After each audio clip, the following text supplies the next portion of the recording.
Welcome to the Dragon's Nest, home of the casual Dragon Ball Super card game players. This is a place where you can actually use cards you pull from packs or you can get from trading with your friends. Here at the Dragon's Nest, we try to focus on more casual decks that are fun to play are way better than just hyper meta decks. This doesn't mean we won't be showcasing any meta decks. We plan to bring you a variety of decks ranging from all parts of the spectrum, from decks you can introduce people to the game with, or to decks you can end up taking to your local event on the weekend. We're only going to be breaking these decks down by price because it's going to be a nice easy way to set them in a playlist for you guys. So moving forward, we're going to be putting decks into one of these four categories. Now first up, we have the Dragon's Gems, at decks that are over $1,000. And underneath that, we're going to have the Dragon's Gold.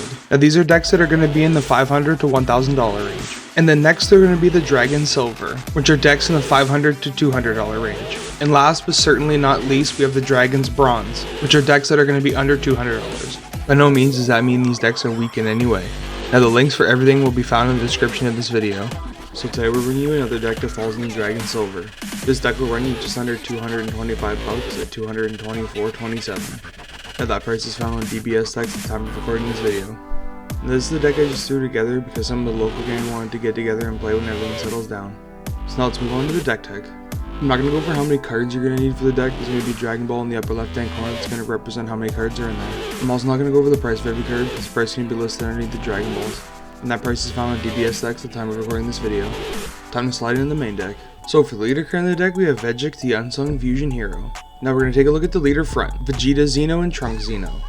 This leader's permanent ability is you can only play mono black battle cards. Its activate main has burst 5, and you get to draw a card. The awaken ability is when you're at 4 or less life or you have 20 more cards in the drop area, you get to draw a card, turn energy to active mode, and if you have more than 6 life, you can end up adding those cards to your hand until you have 6 life total, and then flip this card over. The leader front has 10,000 power. Now we're going to look at the awaken side, VEGEKS, the Unsung Fusion Hero. Its permanent ability is Sparking 10. Its permanent ability is Sparking 20.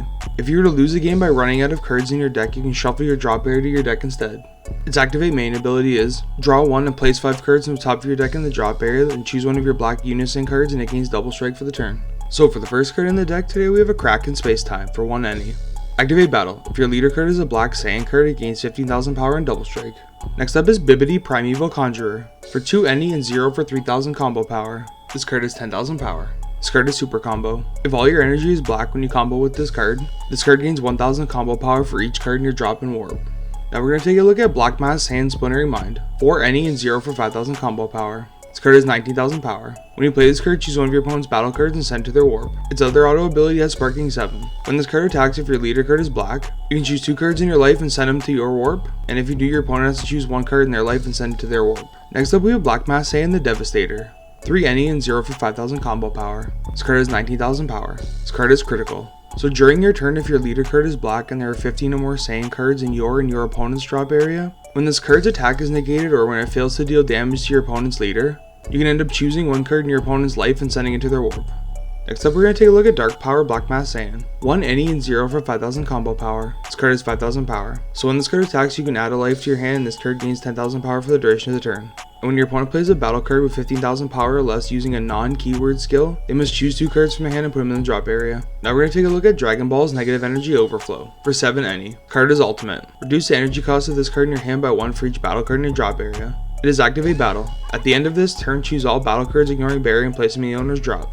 Now we have 4-star Ball for 0. This card is Dragon Ball. Its activate battle ability is, you can choose one of your battle cards or leader cards and it gains 5,000 power for the duration of the battle. Now if that ends up being a skill as battle card, it gains an additional 5,000 power.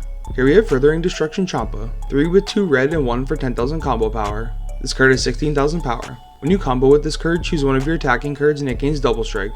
Next up we have Power Burst for 1 any. Counter attack. If your leader card is black, negate the attack and choose 1 black battle card in a drop area or a warp with an energy cost of 1 and add it to your hand.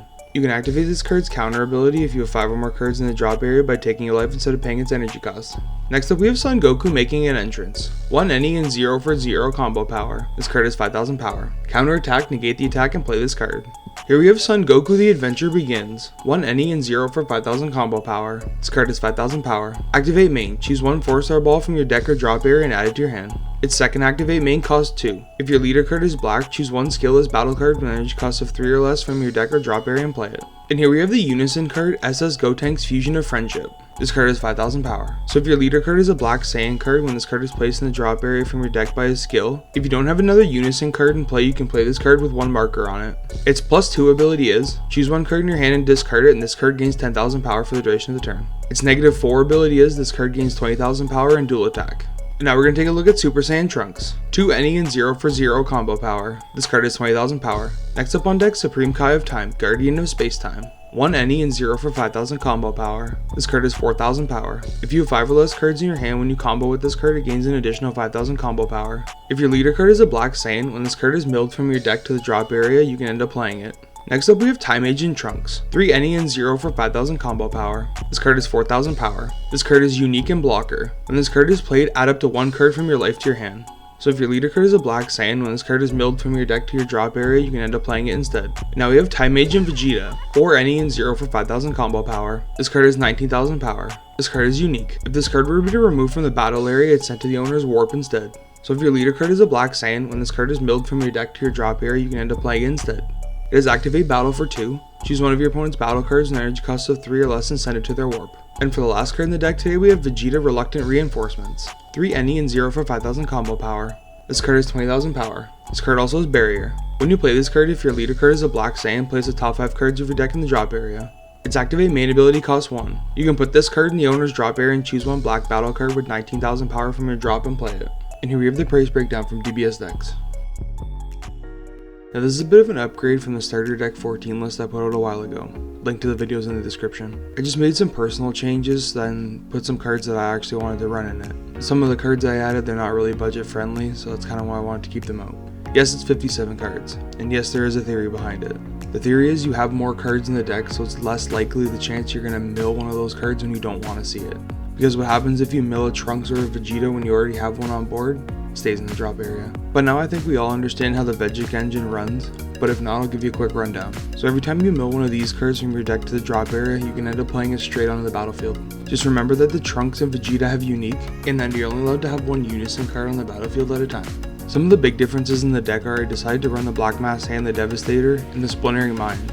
These cards end up hitting your opponent's life points directly, and I ended up running 4 copies of the Reluctant Reinforcements just so you make sure you see them. I added Crack in Space-Time because it's great for the early game. It ends up giving the front side of the leader double strike and for just 1 energy. And as a safety net, I added the Set 6 Kid Ku engine. I only decided to run a couple of each. It can give you access to some really big plays, especially with Furthering Destruction Champa. You can end up getting one of these Super Saiyan Trunkses out, and with the perfect hand, you're going to end up making him almost 70k double strike. I just want to take a second to say thanks to the local gang for letting me show off their decks. Without these decks, it'd pretty much just be me rattling off nonsense and crappy decks all the time. I hope you enjoyed this deck list video, and I would love to hear if you end up trying it in the comments. Whether you play this game at home at the kitchen table, or end up going near LGS for a weekend event. All links for everything will be found in the description of this video. Now if you can do me a solid and don't forget to like, rate, comment, subscribe, and hit that bell so you can be notified when the Dragon's Nest have uploaded another video. From all of us here at the Dragon's Nest, thanks for watching, and we hope you tune in to future videos. And as we say up here in the Great White North, have a good one and keep her going, eh?